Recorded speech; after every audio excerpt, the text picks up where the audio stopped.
Voltamos, pessoal. Perdão, tá? Me perdi no tempo aqui, lendo os comentários e prestando atenção no que a Gatinha tava falando e acabei perdendo no tempo. Mas só esperar ela entrar pra gente finalizar.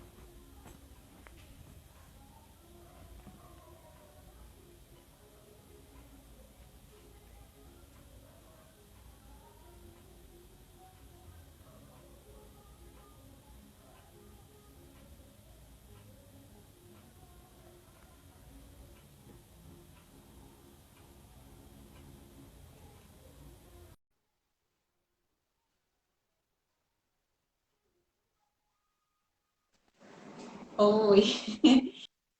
O tempo a gente acabou nem contabilizando, né?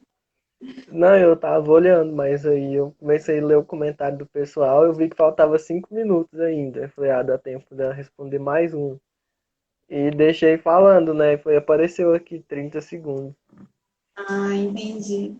Ah, esperar um pouquinho o pessoal entrar para quem. Acho que falar aí para quem entrou agora, né? A gente está discutindo sobre o tema saúde mental, qualidade de vida para a juventude. Eu sou Catiana, psicóloga, professora, e atualmente eu moro na Bahia, eu sou da Bahia. E faço parte da Comissão Nacional de Assessores da Pastoral da Juventude do Meio Popular. Você se lembra qual era a pergunta que você tava falando? Lembro, era da Dandara, né? Isso. É, o pessoal que mandou pergunta por último, acho que não deu tempo de pegar. Vocês podiam mandar de novo. Foi. Acho que tem que avisar também, né? Esperar só mais um tiquinho, aí eu já respondo.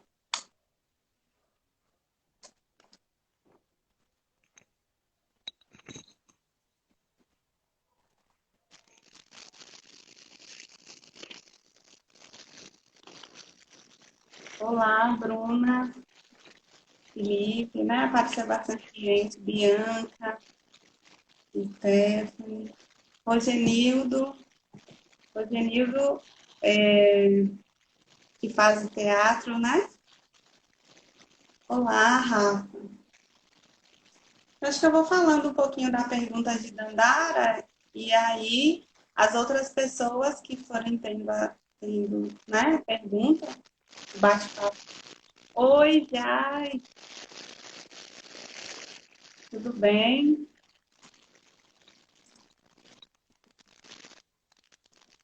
Olá, Felipe também, nosso secretário. Rogenildo de Mossoró. Andarilho, né, Rogenildo? Dai também. Será que Dandara entrou? Não sei, não vi. Acho que não.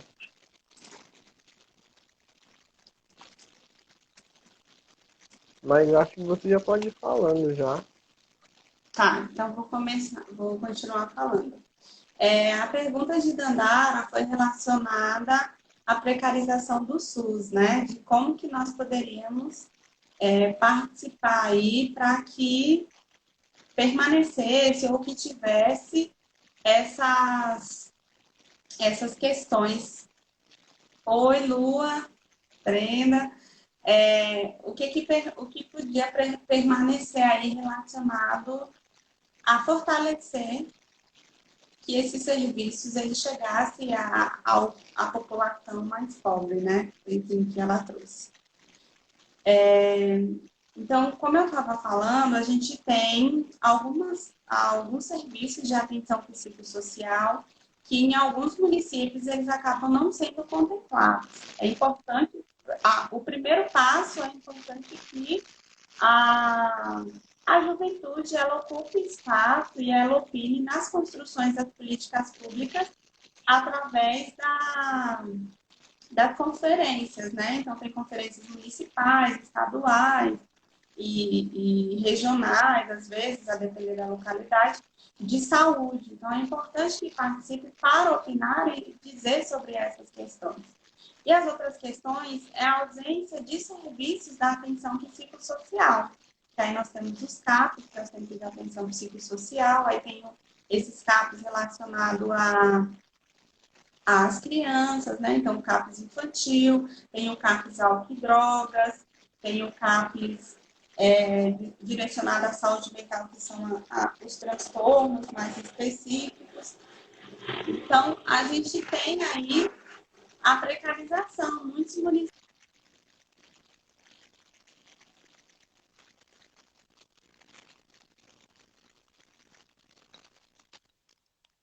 Tô, agora eu tô. Tinha travado.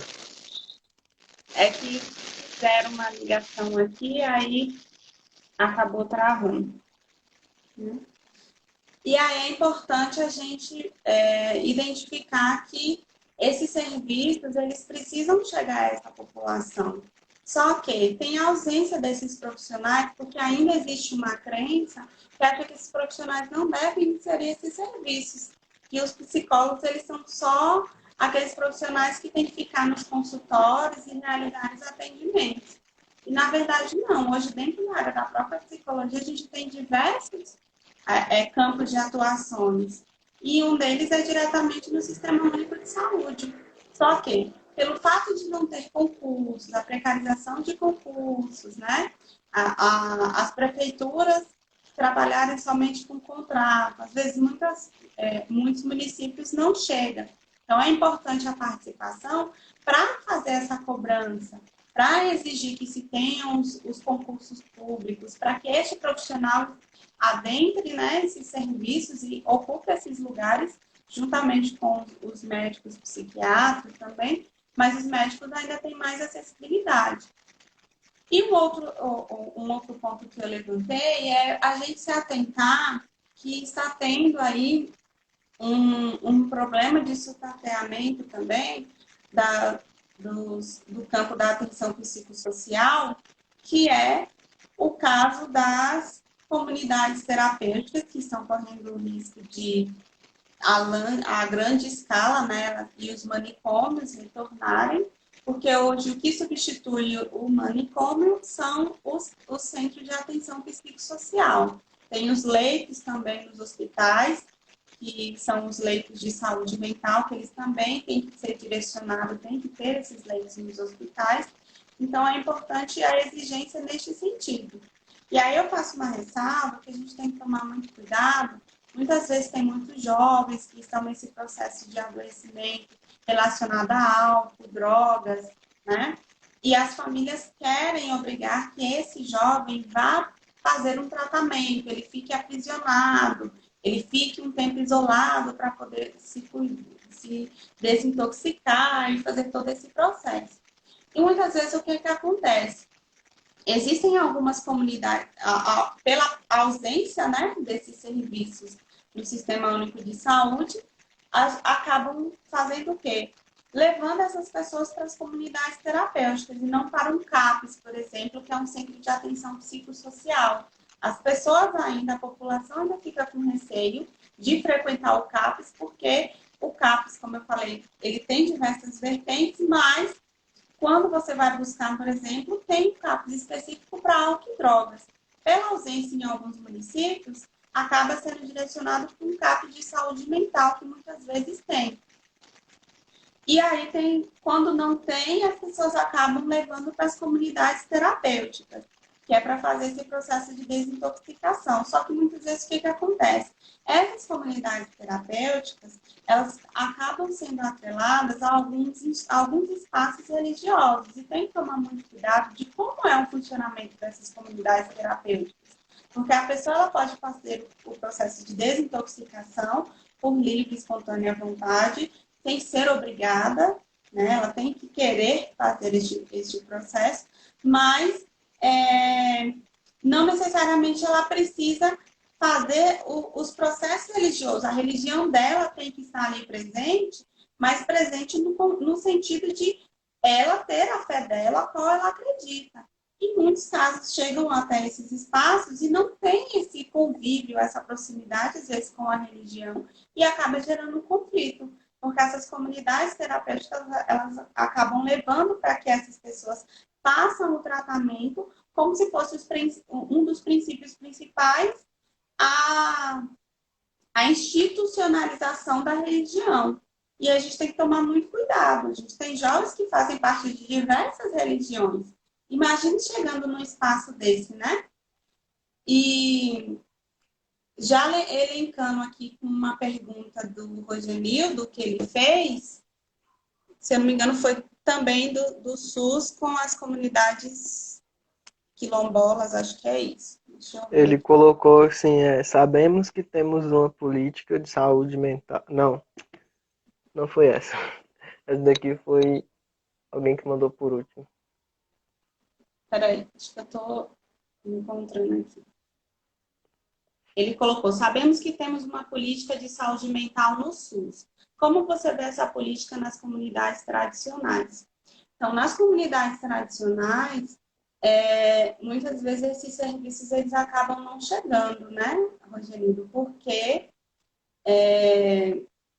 a gente tem serviços que fazem a rede para garantir esses direitos. Então, muitas vezes, essa população das comunidades tradicionais, elas acabam recebendo o suporte adequado quando ela passa pelos serviços da política de assistência social. Então, chegou no serviço das políticas de assistência social, eles identificam que há necessidade de um cuidado diretamente, né, com a saúde mental, aí eles direcionam para esses serviços do SUS quando o município tem. Quando o município não tem, aí eles vão trabalhar no processo de rede mesmo, buscar um regional que possa dar conta deste cuidado, buscar uma parceria com o município de um transporte para garantir esse direito ao cuidar da saúde mental no município vizinho que tenha, né, e que tenha a parceria com o município a qual essa pessoa reside. Mas o acesso ele ainda é muito precário, como eu te falei, porque em algumas comunidades tradicionais, nem a escola mesmo, que é importante ter, tem. Alguns postos de saúde, que seria da atenção básica, que poderia trabalhar, né, um profissional lá para fazer esse cuidado no aspecto de prevenção e promoção, ele às vezes acaba não sendo 100% eficaz, acaba sendo direcionado muitas vezes para um enfermeiro, para auxiliando para um médico psiquiatra ir lá a cada 15 dias para poder fazer uma revalidação de receita. Então, ainda é um serviço muito precário. Tem de uma forma reduzida, mas ainda é precário. O Felipe Acho mandou uma pergunta. Ele colocou assim, né? Como você tem observado esse quadro na saúde mental das juventudes periféricas? no sentido de... Felipe, eu acho que eu fiquei um pouco na dúvida. Você diz no sentido dos serviços de saúde ou você está dizendo mesmo dos sintomas? Aí, se você puder me responder em relação a isso. Teve um comentário também, antes da gente encerrar outra. A pessoa, se eu não me engano, era Jai, estava escrito, ela colocou assim, vejo que as redes sociais às vezes se tornam um grande inimigo também, pois muitos jovens se prendem a elas. Sim, na verdade, essas redes sociais, todas elas apresentam um histórico de quanto tempo você passa acessando, né? Por exemplo, o Instagram, ele tem quantas horas por dia você tem gastado para ficar acessando essa rede, no Facebook. Então, isso ele está relacionado aí muito a ausência mesmo. Tem jovens que acabam não tendo uma acessibilidade para ou diálogo, até apresenta uma timidez e acaba não conseguindo ter diálogo, né? Se expor de forma mais pública e acaba usando a internet para ocupar esses espaços. Só que como eu falei, tem que tomar um pouco de cuidado e limite, porque às vezes esse jovem ele passa a viver tanto ali direcionado para aquela tecnologia, para aquelas redes sociais, que ela acaba criando uma outra vida dentro daquele espaço. Então, as pessoas conhecem ela numa realidade que às vezes é um pouco diferente da realidade presente a qual ela vive, com os amigos, com a rotina, né? O É Felipe muito disse que a difícil pergunta dele é relacionada aos sintomas. aos sintomas. Isso. Então, os sintomas nas juventudes periféricas, elas geralmente estão mais relacionadas à ausência dos serviços de políticas públicas mesmo, né? E as questões mesmo de falta de emprego, da violência, Então, assim, tem uma autora que ela trabalha muito, que é a Babissal, ela trabalha com o processo de exclusão e inclusão. São dois conceitos que ela trabalha dentro da psicologia social. E a Bader, ela vai dizer que, mesmo que a gente, enquanto sociedade, tente incluir, né, essa pessoa, ainda assim ela ainda corre risco de ficar excluída, porque nem tudo vai chegar de forma qualificada para ela. Eu posso garantir, por exemplo, que ela tenha um acesso a um serviço de um centro de referência de assistência social, que é um CRAS, né? Que ele vem para promover esses direitos, dar esse suporte desses direitos, mas quando chega para garantir esse direito na Secretaria de Saúde, ele vai e espera mais 50 pessoas para ele conseguir ter acesso. Então, eu garanti o direito, incluí ele a ter o direito, mas esse direito, se for um caso de muita emergência, ele não vai ser validado. Então, eu incluí, ao mesmo tempo, eu ainda continuo excluindo ele, porque eu vou colocar ele numa nova fila para ver a possibilidade se ele vai conseguir ter acesso a esse serviço. E a gente tem,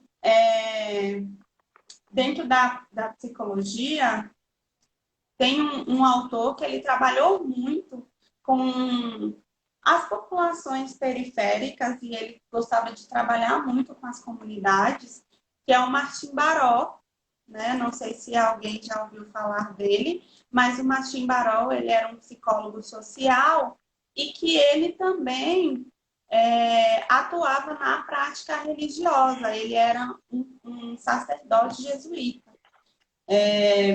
E e esse ano a gente comemora 30 anos do assassinato, ele sofreu um assassinato também, o Martim Marol, e ele trabalhava com a psicologia na América Latina, com esse aspecto, né? E aí Martim Marol, ele traz que, dentro do contexto da psicologia comunitária, é preciso você entender a contextualização do espaço dessa pessoa. Então, na juventude periférica, não adianta só saber o diagnóstico dela, de sintomas que ela tem. Eu preciso saber até que ponto esse sintoma vai estar associado às condições sociais dela. Será que é um jovem que, por exemplo, ele tem tido ansiedade porque toda vez que ele chega em casa, ele sabe que naquele horário vai ter uma situação de violência, a mãe vai ser vai estar apanhando, ou ele vai ter que defender a mãe, e aí, por conta disso, ele acaba tendo um sintoma de ansiedade e, em alguns momentos, isso se enquadra, por exemplo, para um medo excessivo de chegar em casa e correr o risco.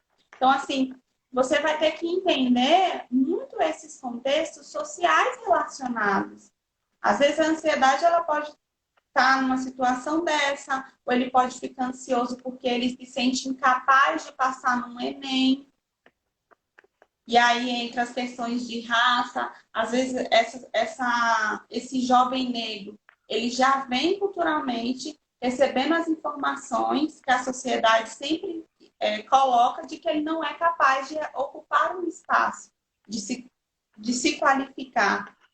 E aí, quando ele vai fazer esses enfrentamentos, ele passa a ter muita insegurança, ele pode ficar ansioso, ele pode ter insônia, ele pode ficar com medo, né? Que são sintomas que a gente pode, ao longo do tempo, identificar.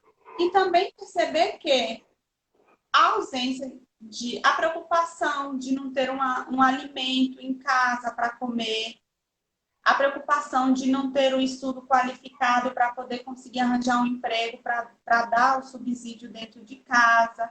Então, tem diversos fatores que são relacionados a esses sintomas. Eu, geralmente, não consigo associar os sintomas somente na parte clínica. Eu gosto de entender este contexto psicossocial para saber o que isso relaciona com esse sintoma, né? E, a partir disso, começar a tratar, buscar trazer possíveis indicações de como esse jovem ele pode se apropriar deste espaço de uma forma positiva e buscar estratégias. E muitas vezes esse jovem às vezes não consegue enxergar possíveis estratégias. Às vezes as pessoas também que convivem ao redor desse jovem não incentivam, não buscam ter um cuidado. O que é muito comum, principalmente na juventude mais periférica, é as pessoas elas estão fazendo seus corres, elas estão querendo resolver sua vida, ter uma condição de vida melhor, e muitas vezes os seus vizinhos, colegas, pessoas estão passando por situações que há uma necessidade de cuidado com essa saúde mental, mas essa pessoa que está ali não consegue nem ajudar, porque ela também está afetada emocionalmente, buscando cuidar da sua vida e fazer suas coisas. Então, o conflito maior, às vezes, aí desses sintomas com as juventudes periféricas vai ser também esse suporte, que muitas vezes ele não chega dentro da própria galera ali da comunidade. Porque a galera, às vezes, também está nesse processo e está emocionalmente também afetada e, às vezes, fica com medo até de como ajudar. Acho que seria isso. A gente já está com 1h30 de live, mais ou menos. Vamos fazer a última pergunta aqui da Dandara, e aí eu vou encerrar essa. A Dandara disse, né? Nise da Silveira foi uma mulher alagoana que revolucionou a psicologia. Como ver mulher, enxergar essa participação da mulher cada vez mais dentro da psicologia. Então, Danara, a Nise da Silveira, ela auxiliou, né, a psicologia, de certa forma, apesar dela ser uma psiquiatra, ela traz muito bem o contexto de cuidado da saúde mental sem ser um aprisionamento, né? Então, quem não assistiu, quem puder assistir o filme de Nise da Silveira, ele é um filme muito bom, que ele vai falar sobre esse cuidado da saúde mental, especificamente das pessoas que têm os transtornos mais agravantes, né? De como existe a possibilidade da sociabilização dessa pessoa e de que esse tratamento ele pode ser um tratamento eficaz sem necessariamente agressividade, forçar, amarrar, aprisionar, que é o que muitas comunidades terapêuticas e manicômios costumam fazer, né? Então, em pleno século XXI que nós estamos, 2020 que nós estamos, né? Ainda existem manicômios que fazem isso. Uma outra indicação que eu dou é o fotolivro, o documentário da Daniela Arbox.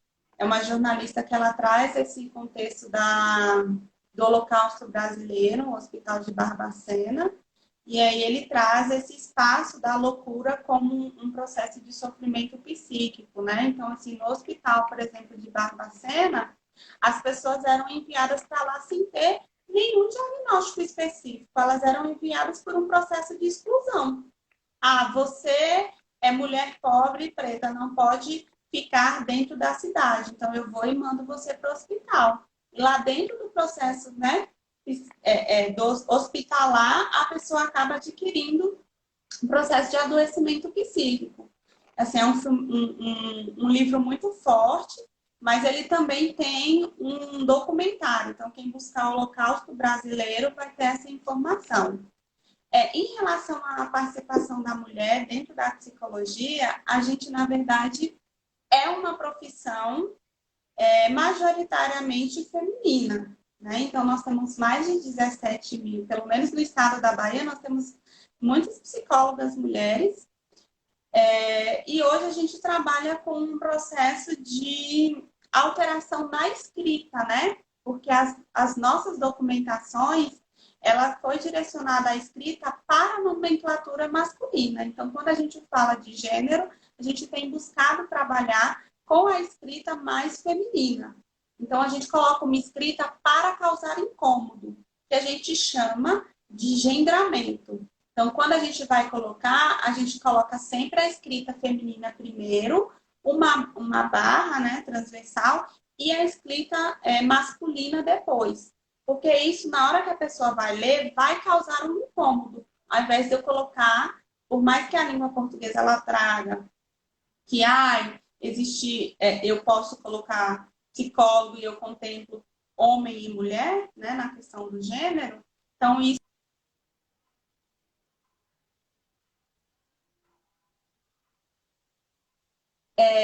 e aí a gente busca, né, fortalecer a inclusão dessas mulheres no serviço, porque ainda é muito precarizado.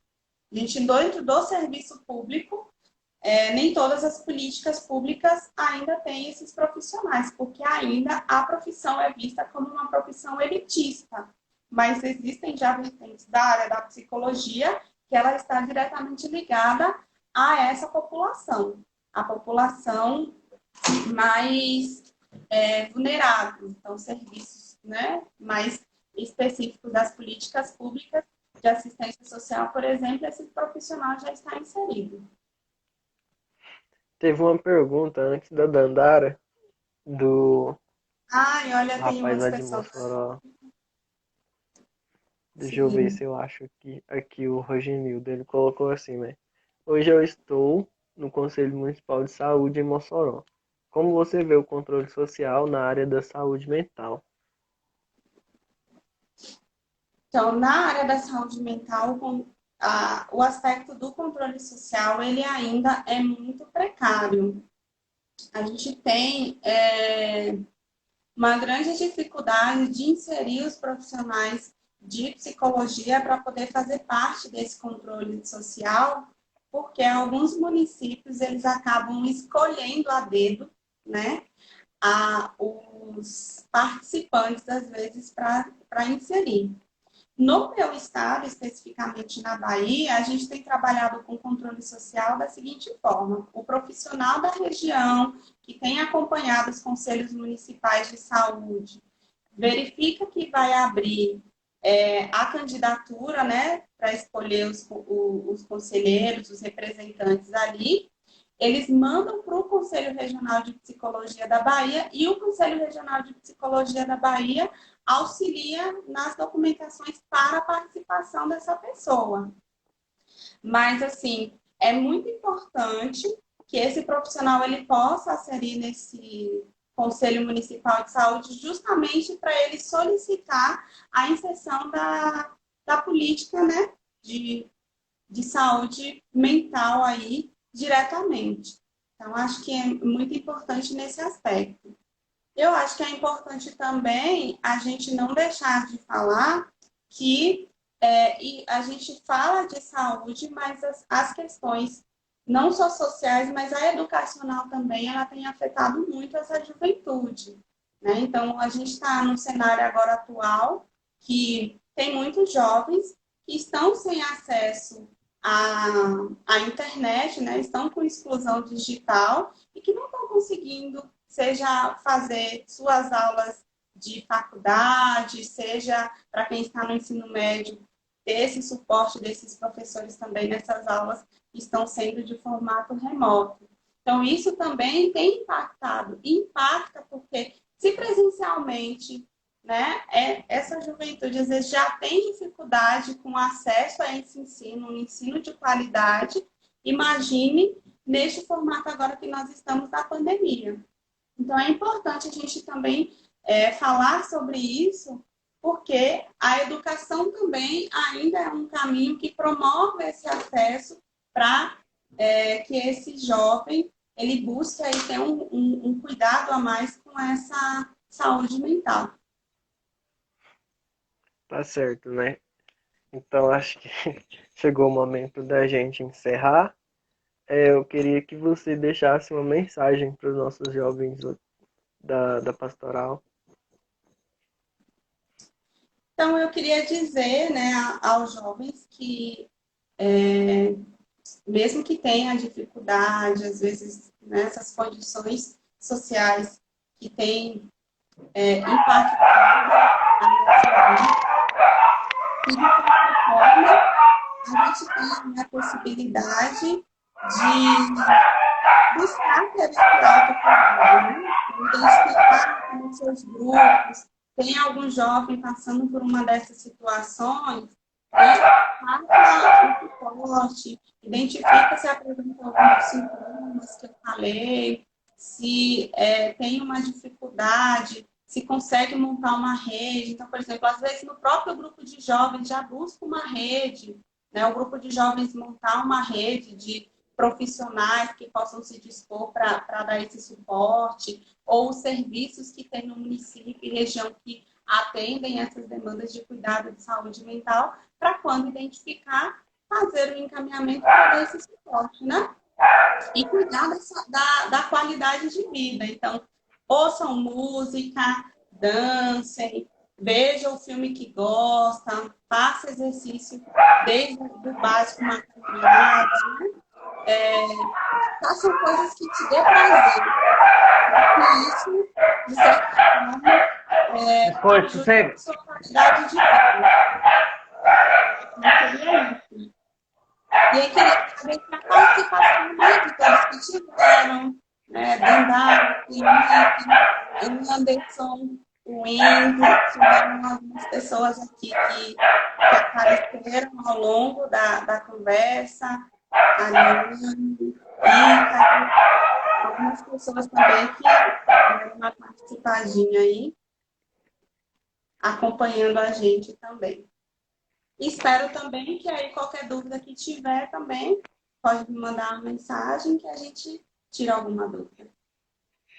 Tá certo. Muito obrigado por ter aceito o nosso convite, tá? De participar do nosso projeto na Trilha das Lives. A gente agradece em nome de todos. Eu que agradeço o convite da PJMP Nacional, né? E agradeço a sua mediação também, Patrick. E estamos aí para qualquer outro bate-papo, né? A gente pode talvez trabalhar com temática saúde mental da população negra, pode pensar em saúde mental das mulheres, né? Fazer uns recortes de temática assim que a gente também pode trabalhar, ou fazer uma live sobre ansiedade, sobre suicídio, que são temáticas que são muito recorrentes e que as pessoas, né, têm muita dúvida e que a gente acaba não se dando conta de como ajudar e da forma adequada de ajudar, porque fica até com medo. Eu digo que o melhor é você fazer o papel da escuta do que você ignorar, porque o ignorar às vezes é muito pior, essa pessoa ela pode sofrer muito mais. E aí é isso. Muito obrigada. Tá certo. Boa noite a todos e a todas. Rosana também, boa noite. Boa noite. Gente, antes de encerrar a live, eu tenho um recado, tá? Para vocês, acho que alguns não devem ter visto ainda a publicação, mas a PJMP daqui de Goiás está fazendo um sorteio, tá? Então corram lá na nossa página, tá? É @pjmp_go. Os sorteios são um Yocat, um Doucat, uma Bíblia Jovem, são 3 livros, uma camiseta da Via Sacra de 2020 e tem uma mandala que foi produzida artesanalmente, tá? Então, quem não viu ainda a publicação, corre lá que ainda dá tempo, tá certo? Então, muito obrigado pela live de hoje, muito obrigado pela participação de vocês e a gente se vê de novo na quinta-feira, tá certo? Muito obrigado, boa noite para vocês.